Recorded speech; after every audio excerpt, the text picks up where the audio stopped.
Ya pemirsa, sayangnya fenomena tawuran masih marak terjadi, bahkan kian meresahkan. Ya betul, fenomena tawuran ini di kalangan remaja ini merupakan persoalan yang serius ya, karena mengarah pada aksi kejahatan, kriminalitas yang kerap memakan korban.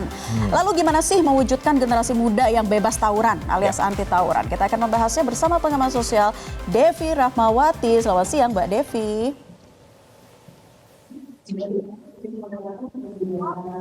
Mbak Devi? Iya. Baik, Mbak Devi, dugaan tawuran antar pelajar yang berujung kematian, namun kali ini dipicu oleh kecerobohan remaja itu sendiri dengan menceburkan diri ke sungai. Apa tanggapan Anda? Mbak, tadi saya sepakat dengan Mbak dan Mas yang mengatakan bahwa persoalan tawuran ini menjadi persoalan klasik. Studi-studi sosial sudah menunjukkan catatan dari era 70-an, 80 dan sampai hari ini tawuran dan geng itu akan menjadi bagian yang tidak terpisahkan dari anak kandung zaman, yaitu anak-anak dan remaja kita. Kenapa? Karena perlu difahami tipologi kekerasan yang dilakukan oleh anak dan remaja itu motivasinya adalah identitas. Bukan karena mereka ingin mendapatkan keuntungan ekonomi dan sebagainya. Nah, kenapa? Karena mereka adalah individu-individu yang memang dalam tarafan sedang mencari 3P. Pujian, perhatian, dan panggung. Ketika 3 hal ini tidak ditemukan, maka jalananlah yang menjadi tempat bagi mereka untuk bisa memperoleh perhatian, pujian, dan panggung meskipun lewat jalur kekerasan. Nah, kalau kemudian kejadian-kejadian yang mewarnai media ini kita, salah satu hal yang tidak aris dan bijaksana. Karena anak-anak itu adalah korban dari abainya orang tua seperti saya dan lingkungan sosial. Mengingat studi-studi psikologis dan biologis menunjukkan anak itu baru sempurna akalnya di usia 24 tahun. Jadi sebelum usia 24 tahun, mereka memang belum mampu menilai dan menimbang apapun yang terkait dengan hal tersebut. Oke, baik. Ada 3P yang tadi Mbak Devi katakan, mereka itu mencari panggung, mencari pujian begitu ya. Tapi apa kemudian fungsi sosial yang tidak berjalan di sini Mbak Devi? Karena kalau bicara tawuran nggak cuma sekarang. Ini udah bertahun-tahun masalah klasik dan selalu melibatkan anak-anak pelajar begitu. Dari tingkat SMP, SMA, bahkan sampai dengan mahasiswa. Apakah kemudian memang pengawasan dari orang tua? Atau mungkin dari pihak sekolah? Atau apa yang harus dikuatkan Mbak Devi?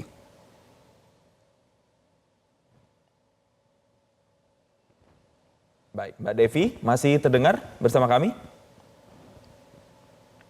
Baik, pemirsa, kami berusaha memperbaiki komunikasi kami dengan pengamat sosial Devi Rahmawati. Tadi sempat dijelaskan sedikit ya bahwa di usia remaja ini memang mereka belum mendapatkan kematangan emosional secara sempurna sebelum 24 tahun itu tadi katanya. Ya, dan baru diungkap loh oleh pengamat sosial, ternyata umur 24 ya mereka baru bisa mendapatkan semacam identitas diri yang sempurna. Betul. Jadi banyak memang faktornya, Jason ya. Kalau kita lihat dari ranah psikologi saja, ini ada beberapa hal yang menyebabkan remaja itu cenderung tawuran. Karena diantaranya ada krisis identitas, kontrol diri yang lemah, gampangnya terpengaruh oleh lingkungan.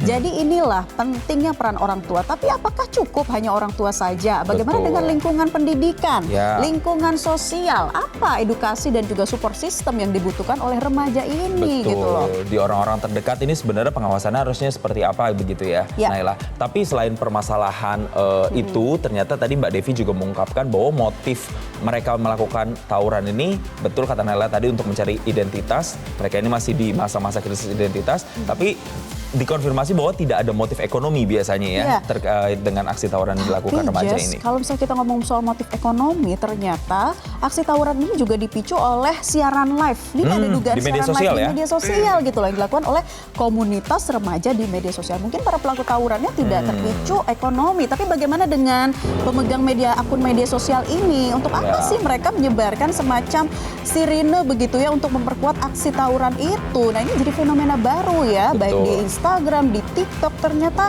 live-nya itu semakin meresahkan, Jason. Bahkan subuh-subuh loh, jam 2, jam 3, jam 4 itu mereka live untuk memicu aksi tawuran ini. Nah, ini fenomena apa ya yang ada di zaman sekarang ini? Betul, dan biasanya dilakukan untuk memancing kelompok lawan begitu ya, dengan melakukan siaran live di media sosial. Nah, tapi Naila, ini juga yang kemudian membuat kita bertanya-tanya sebenarnya. Mereka kan juga membawa senjata tajam. Jadi ini masuknya udah kenakalan atau sudah masuknya ke ranah kejahatan ya. Coba nanti Ya. kita tanya lagi ke Mbak Devi nih. Coba. Mbak Devi tadi maaf sempat terputus komunikasinya. Artinya kalau tawuran ini masih berlangsung sampai dengan sekarang, kalau tadi alasannya karena mereka sedang mencari krisis identitas, lalu fungsi sosial mana yang harus dikuatkan? Keluarga, lingkungan terdekat, sekolah, atau apa nih kira-kira Mbak Devi? Pertama jelas pola asuh yang tidak permisif dan tetap disiplin dengan aturan dan kebaikan serta keselamatan anak itu yang perlu diutamakan.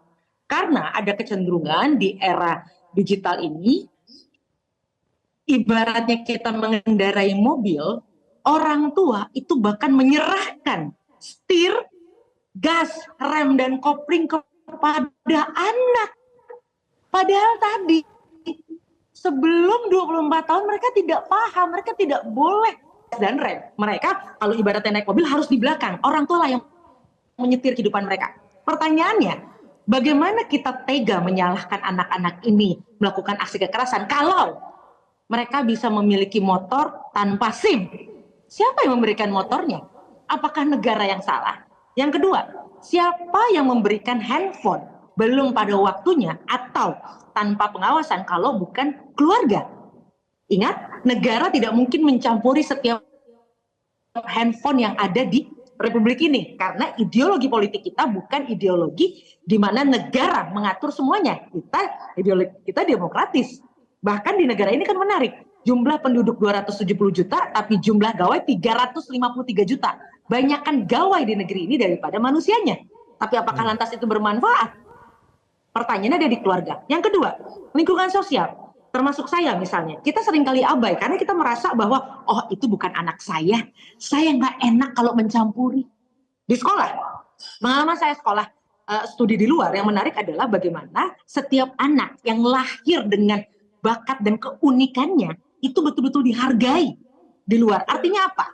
Di sekolah-sekolah itu eskul, lebih dari 120 eskul. Agar apa? Agar semua anak punya gengnya gitu ya, tapi geng yang positif dan produktif sehingga lewat geng-geng itu mereka punya geng-geng ekskul ya, bisa mendapatkan pujian, bisa mendapatkan panggung dan perhatian.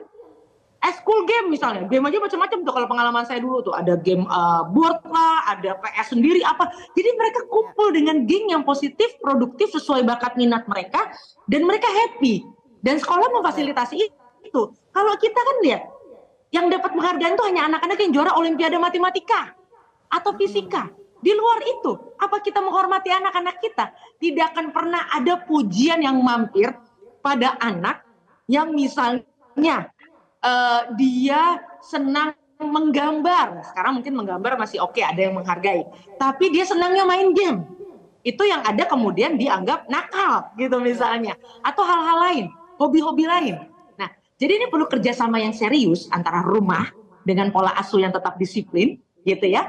Lalu lingkungan sosial yang peduli, dan yang ketiga sekolah yang memfasilitasi semua energi sehingga setiap anak tetap bisa punya geng, tapi gengnya yang positif dan produktif. Oke, baik. Mbak Devi, mungkin edukasi lagi lah kepada orang tua nih, gimana sih seharusnya pola asuh yang tepat untuk para remaja ini. Dan untuk di lingkungan sekolah, selain dengan penyaluran minat dan bakat itu tadi ya, melalui sejumlah kegiatan ekskul, atau apalagi sih edukasi yang bisa diberikan pihak sekolah, apakah para remaja ini sudah bisa menangkap gitu ya, misalkan ada informasi mengenai larangan-larangan ini itu, apakah di usianya itu sudah bisa menerima yang mana yang baik dan yang mana yang bukan?